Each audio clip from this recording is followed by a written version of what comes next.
No, but yes, but congratulations, because yeah, I was saying it's like it's such a feels like a rarity to have these kind of films, these kind of like adult aimed films that aren't going for massive spectacle and are just emotional and telling a truth and have like a universality to them. So yeah, I just wanted to say that first of all. Thank you. Thank you. Yeah, it's been exciting to be an adult drama today, especially an adult drama going into theaters is Yeah, like kind of unheard of. So we're just thrilled that we've had the support from not just the community, but I mean the veteran community, but also the film community because it's obviously a very personal and meaningful project. So thank you. Thank you. yeah. And I wanted to ask you sort of, I guess, going beyond the uniform, like, because your character, I guess, like represents someone who's done with the army, like, yet the war, I guess, isn't done with him. I guess, like, how did you approach playing the aftermath rather than the action itself? Yeah, so when Stephen and I set out on this journey sort of to tell the story beginning in 2011, Yeah.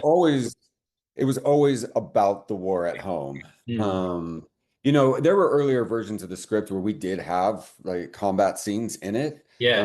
But that we were an independent, like small indie movie, and so we didn't have the budget for those, but honestly, it was like truly everything happens for a reason because the Mm. fact that, we were able to just focus on the story at home, I think has been one of the more special and unique things about our film. And, as we've been able to tour the sort of the country over the past year in the film festival circuit, there have Mm. been so many veterans, but even just people, like traumas touch so many of our lives, like almost everybody's life in some way or another. Mm. And so many people have expressed to us that they were happy that we didn't have those firefights or combat scenes because it allowed the sort of the story to become more universal and it wasn't particular to any one person's story.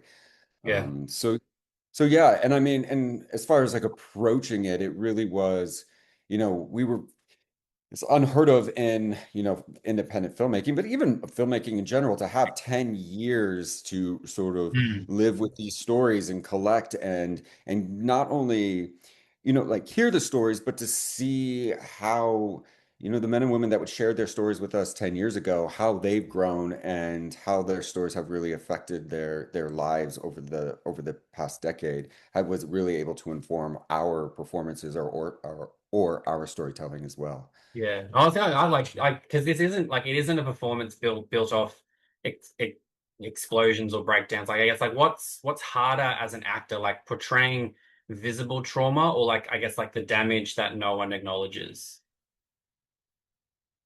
I get, ooh, that's a good question. I suppose the trauma that no one acknowledges, right? Because it is also, it's not like you can go to past movies and see like, oh, this is what trauma looks like, or Mm. this is what, what any sort of like experience looks like. It was all had to be based in just um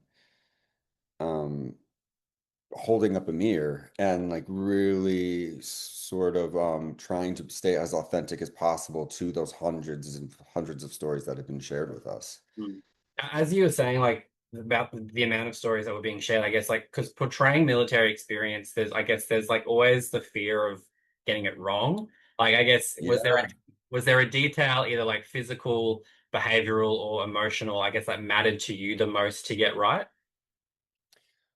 Well, absolutely. I mean, like for this role, I gained 47 pounds for this role. And that was even actually initially I was gonna like lose a lot of weight. But as we got ready to go into production, um, and I was really sort of like immersing into Daryl, the character I played, I was noticing sort of like my body was, going one direction and not the other. But it also made a lot of sense because it like was really symbolic of somebody who was like sort of trying to hide from the world or bury their pain or their trauma. Um, but aside even from all of that, I mean, yeah, this was a very sensitive thing in that, right? Like getting it right or being able to tell an authentic story um in this world was is it important to us that yeah, I mean, yes, I kind of forgot the question. Yeah, I was started rambling and I was like, wait, where am I going?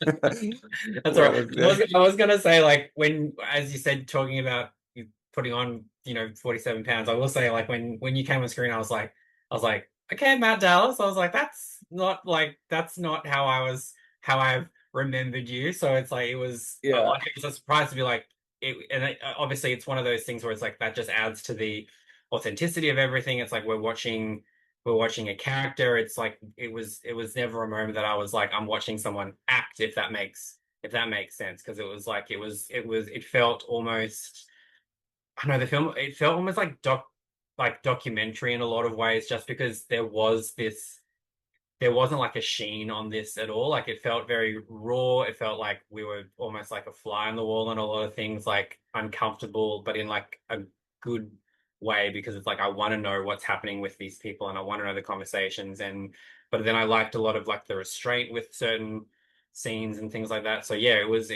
really great to watch a film that didn't feel like watching a film, if that makes any sense. Oh, no, it makes such sense. And I can't even tell you how much I appreciate that because Stephen and I had countless conversations leading up to going to shoot the film about like this film, in order for it to work, it had to 100% ring true. There Yeah. could not be false notes. There could not be any sort of melodrama. If Mm, anything, everything had to be very understated and very, because that's how you're like, we had to believe that these characters were real and we yeah. had to go into this world. And actually, now I remember with your last question, it was, yeah, there actually was a moment, because we've been working on this for, like over a decade. Mm, And, the Daryl I had in my head for so long, sort of like what I thought Daryl was. But when we set out on this in even the first version of the script, we were in our early 30s. And now when we went to go shoot this, I was 40. And I was like, yeah. well, he's not obviously, like as I got older, then Daryl got older, and Daryl's not the same person in his 40s as he was in his 30s. And there was even a moment when we were getting ready to go to camera, and I was like, Steven, do we have any of the the old footage of like the guy when we went out on the road in 2011? Because I was just starting to panic that I wasn't going to, deliver that sort of authentic or grounded performance because I don't know, just so much time had passed. Mm, But he, he was able to like sit with me and be like, Matt, it's all those stories live within you. Like you don't have to, you're not trying to do anything. Like those stories exist in your fiber and your bones at this point. We just have to show up and say the words. And so it really was that. It was just showing up and trusting that the work had been done. yeah. And like just quickly before I wrap up, like I guess like the film challenges the idea that resilience means silence. I guess like did working on this film shift your own definition of strength in any way? Yeah, I mean, no, we talk a lot about post-traumatic growth, right, Mm, in this film. Most everybody knows the term post-traumatic stress or yeah. post-traumatic stress disorder. So for us, I mean, this was a huge lesson in, holding because we've all been affected by trauma, right? And Mhm. so it's about holding your trauma, acknowledging it, doing the work, and growing because of it, and becoming stronger and more resilient because of it. And I think that that is certainly an important message for anybody when it comes to strength or growth or healing. Mm. That I think anybody sort of a lesson or message that someone could take. Yeah. No, well, as I said, like it's one of those films that I went into this not knowing anything about it, and I didn't think I was going to see myself in it, and there was aspects of characters, and I was saying to Stephen, that's one of those things you have to completely just be broken down to build yourself back up again, and that was a part of the story that really resonated with me. So again, like, I just wanted to say my congratulations to you and to everybody in this film, because it really is something special that we don't see enough of, and we need stories like this to be told, and especially in a time when the world is just whatever is going on. So but thank you so much for taking the time out, and congratulations again. Peter, that means so much. I really, really appreciate that. Thank you. No worries. Well, enjoy the rest of your rest. I'm technically in the future, so you're going to have a great day. I can say Yeah. that No, I'm trying to catch up with you. much. No, thank you so much. All right, Peter. Thank you.